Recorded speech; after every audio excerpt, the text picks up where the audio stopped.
Hey guys, it's Ariana. Welcome back to my channel. So for tonight's video, we're going to be reading some more scary stories. As per usual, I have my wicked candle in here, making the whole room smell like caramel apples. And I'm going to be jumping into a no sleep story. This is from the Reddit author Tea Tree, and it's with the title, "Some Doors Are Best Left Closed."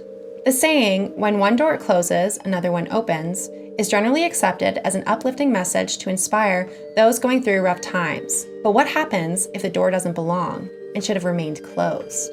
It would have been an exciting weekend, especially for an introverted techie such as me, filled with pizza, beer, and video games. My wife was on her way to the other side of the country to visit her sister, and this was our first weekend apart since we married over 2 years ago.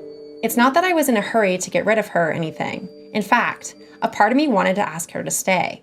I had just found out from my employer that I was being terminated effective immediately and was given a 2-month severance package. But I couldn't bring myself to tell her and ruin her trip.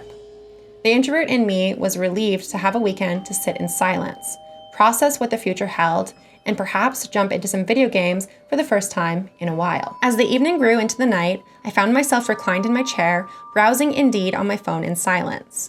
In the 15 years I worked for this company, I had become rather complacent and comfortable with my career progression there. I was on my way to upper management, and it seemed to be a smooth ride to an eventual senior management position, from which I would retire in the coming decades. However, I hadn't anticipated that the owner would ever consider putting it up for sale, which meant downsizing to make overhead costs much more attractive to potential buyers.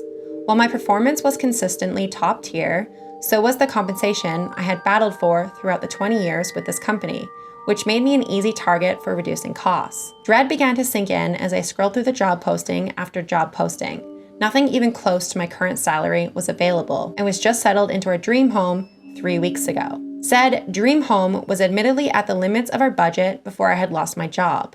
As they say, when one door closes, another one opens. And at that moment, I heard a door slam. It was rather late at night, and I certainly wasn't expecting any company.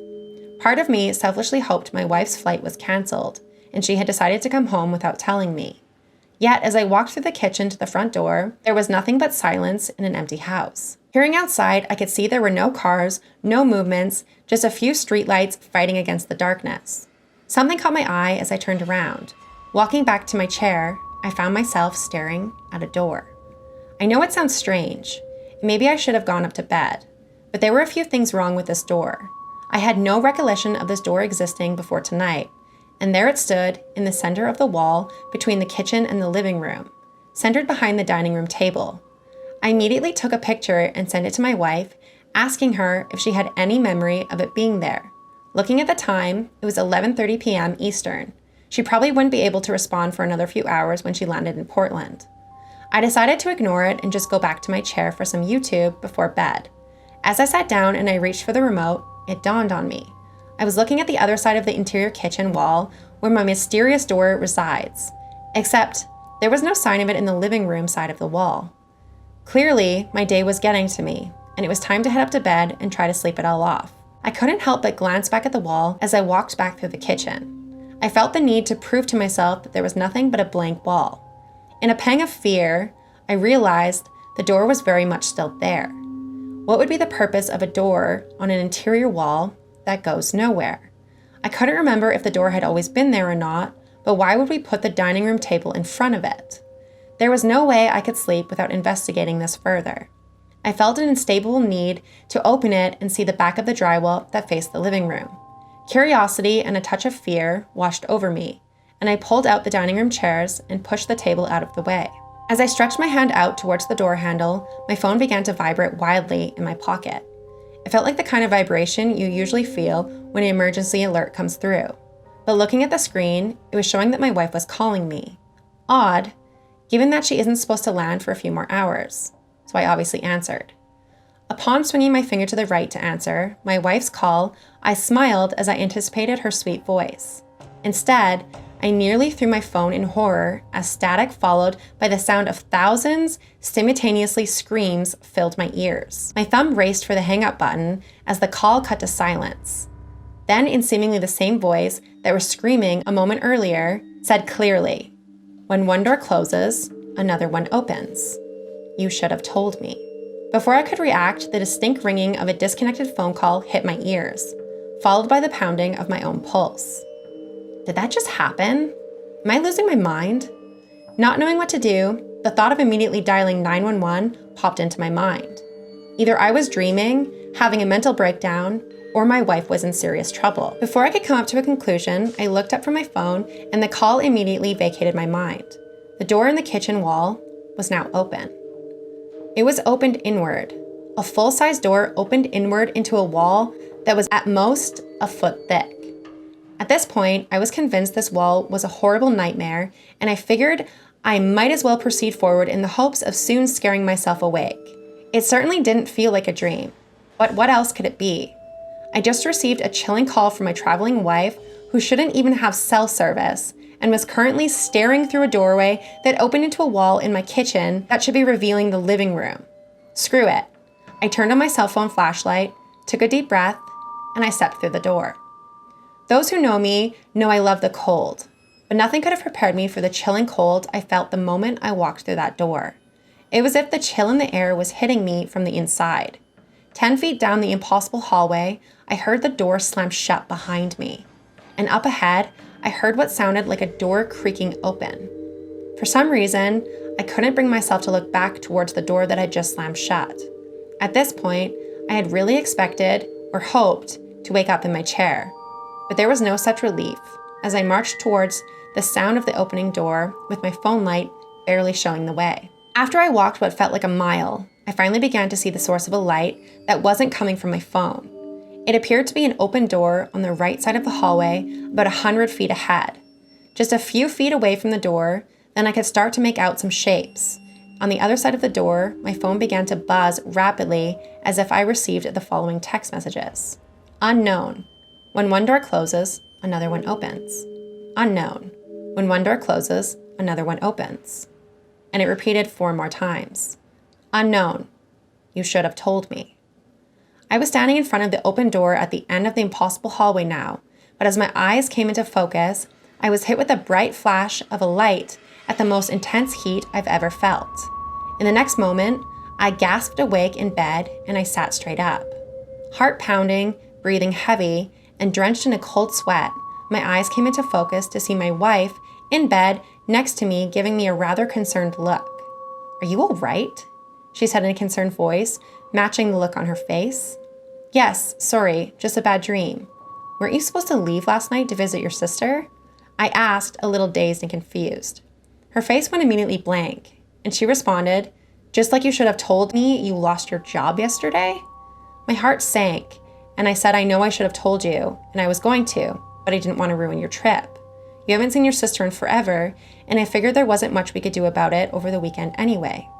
She shrugged and rolled back over, saying, well, I suppose when one door closes, another door opens. Chills ran down my spine as I heard those words. I decided to make my way down to the kitchen for a glass of water to clear my head. To my relief, there was nothing but a blank wall in the kitchen behind the dining room table.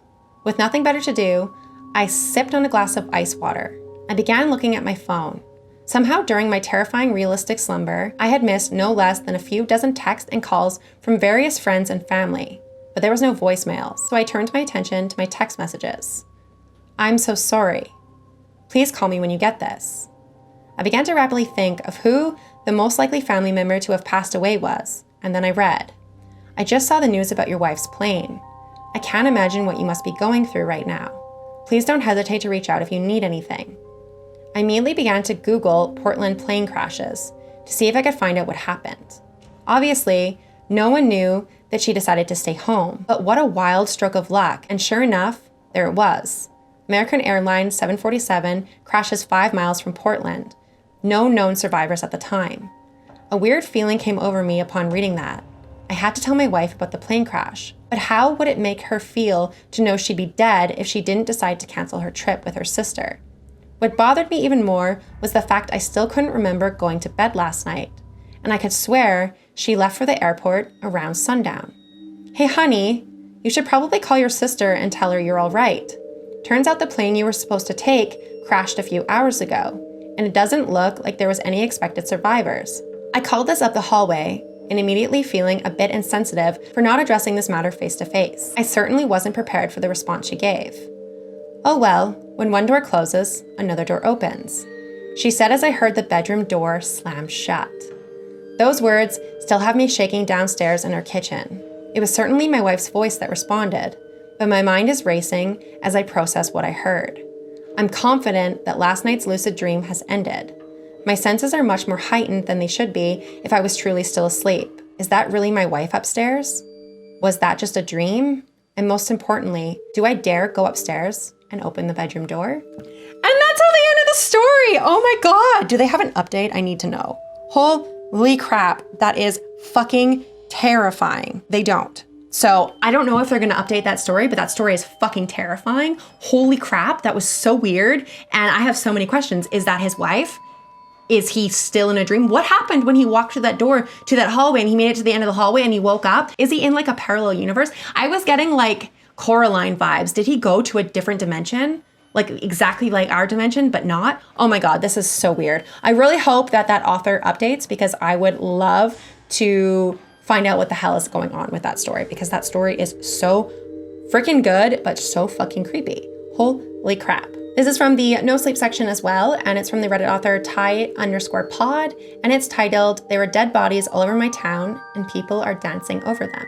My town used to be full of life before the recent conflict with the citizens. Over the last few months, people have been against each other over anything they could think of. Most of these arguments and fights would erupt over money. It was difficult going through this famine since it was always just me and my daughter. I would go days without eating so she could eat a little that we had.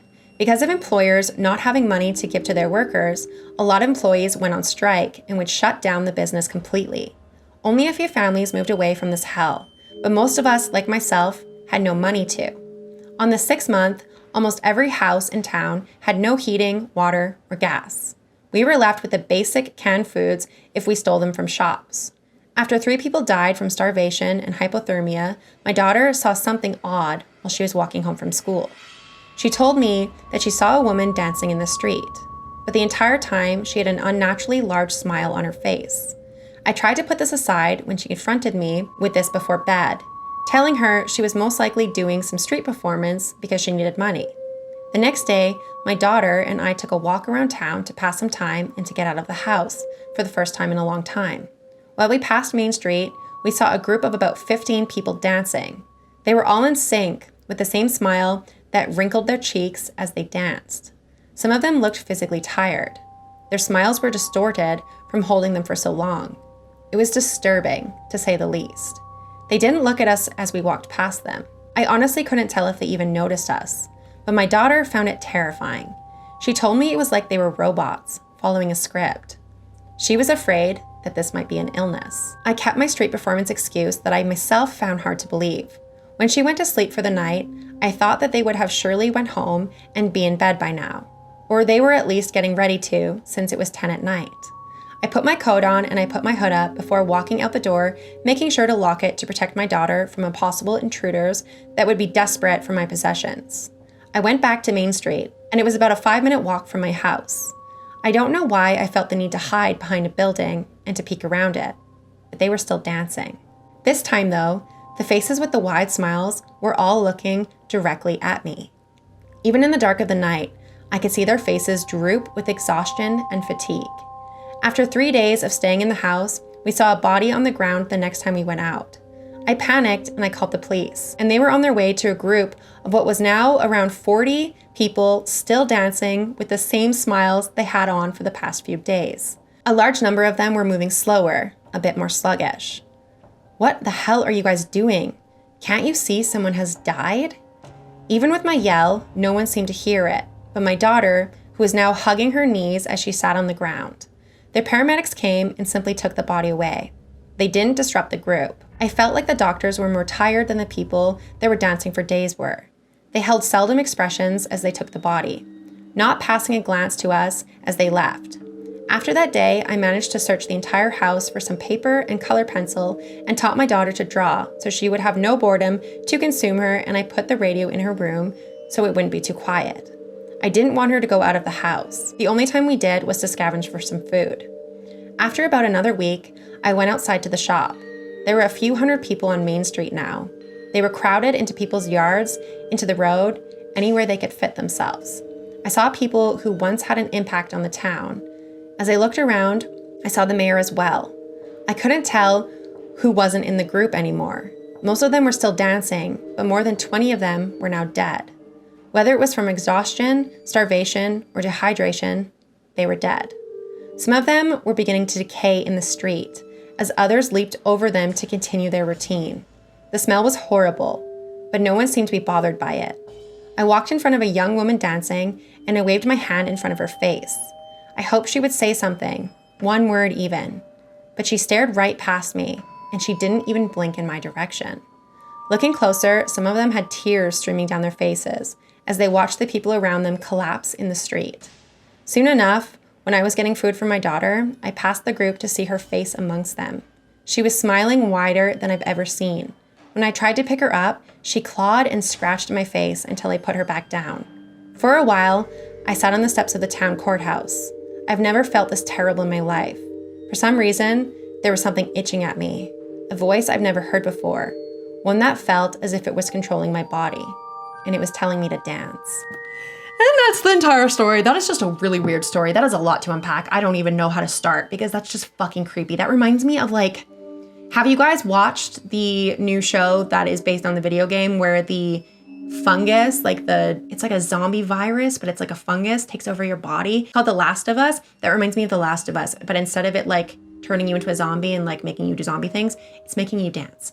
That's fucking terrifying. Mind control is so creepy. That story was really great, and that author was very good at making me terrified. But this is where I'm going to end the video because we are at the 20-minute mark. I have cabbage rolls in my oven right now, and my smoke detector already went off once, and I don't even know why. So I need to go downstairs and deal with what I'm cooking. So this is where I'm gonna end the video. If you guys made it to the end of this video, leave me a dancing emoji in my comments down below to let me know that you guys made it to the end of the video. If you want to leave any other comments, you can definitely leave me a comment just letting me know anything that you want to talk about. Leaving me a comment and liking my video really boosts my video on the algorithm, and it lets YouTube know that you guys are actually interested in my content, and it promotes me more. So if you guys want to help me out on my channel, please feel free to engage with my content, and it definitely boosts my videos in the algorithm. But thank you so much for watching. If you guys have any scary stories that you want to send me, please feel free to reach out either over Instagram or over email, and I will definitely read them. And I will see you guys at the next video. Bye.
video really boosts my video on the algorithm, and it lets YouTube know that you guys are actually interested in my content, and it promotes me more. So if you guys want to help me out on my channel, please feel free to engage with my content, and it definitely boosts my videos in the algorithm. But thank you so much for watching. If you guys have any scary stories that you want to send me, please feel free to reach out either over Instagram or over email, and I will definitely read them. And I will see you guys at the next video.